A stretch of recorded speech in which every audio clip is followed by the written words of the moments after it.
보수라는 거는 어떻게 설명하기도 굉장히 복잡하고 그런 겁니다만, 보수라는 게 우리 머릿속에, 마음속에, 보수라는 게 있고, 또 진보라는 게 있는 겁니다. 우파라는 게 있고, 좌파라는 게 있는. 생각이 다르니까요. 사람 정치를 하는 생각이 다르니까, 이제 보수가 있고, 진보가 있는 건데, 보수가 지금 이제 쫄딱 망했습니다. 보수가 왜 망했느냐에 대해서 사람들마다 생각이 다릅니다만, 저는 보수가 굉장히 오랫동안 망할 준비를 해왔다 이러면 어폐가 있지만, 굉장히 오랫동안 잘못한 게 차곡차곡 쌓여가지고 망했다라고 생각을 합니다. 보수가 망한 게 단순히 최순실이라는 사람이 갑자기 나타나가지고 박근혜 대통령 귀를 잡고 꼬셔가지고 말을 듣게 하고, 단순히 최순실 국정농단 사태, 또 박근혜 대통령이라는 분이 대통령이 돼서 그런 사람 말을 듣고 국정을 농단했다. 단순히 우리가 본 그 사건, 촛불 시위, 탄핵, 이것 때문에 보수가 망했냐. 만약 그렇게 생각하신다면, 그러면 해법도 간단합니다. 만약 그것 때문에 보수가 망했으면, 그러면 지금 홍준표 대표가 하고 있는 대로 박근혜 전 대통령 탄핵받고 구속돼가지고 재판받고 있는 저분을 출당시키고, 홍준표 대표 하는 식으로 친박 몇 명 자르고, 그리고 다시 합치고, 이러면 끝나는 겁니다. 그런데 저는 절대 그것 때문에 망한 거 아니다라고 생각합니다. 탄핵과 이 사태가 없었으면 지금 아직 박근혜 대통령은 대통령이고 이번 12월에 대통령 선거를 치르도록 되어 있습니다. 그런데 이 사태가 있기 전부터, 아주 오래전부터, 이 자리 우리 이성건 전 의원님도 계십니다만, 아주 오래전부터 저희들은 굉장히 좀 찜찜했습니다. 이래 가도 괜찮냐, 이래 가도 괜찮냐, 보수가.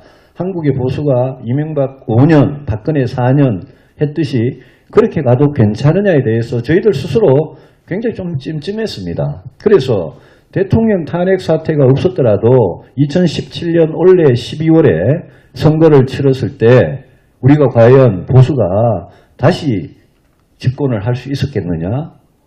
저는 이 사태가 있기 전부터 굉장히 힘들 거라고 봤습니다. 여기 부산에도 저희들 구청장, 시의원, 구의원 중에 바른정당 하시는 분들 탈당해가지고 지금 고민이 많습니다. 지방선거에.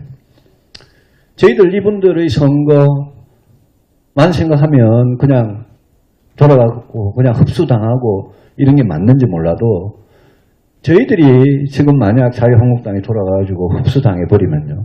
그러면 제가 아까 말씀드린 20대, 30대, 40대, 50대에서 나는 문재인 정부 하는 거는 정말 싫어.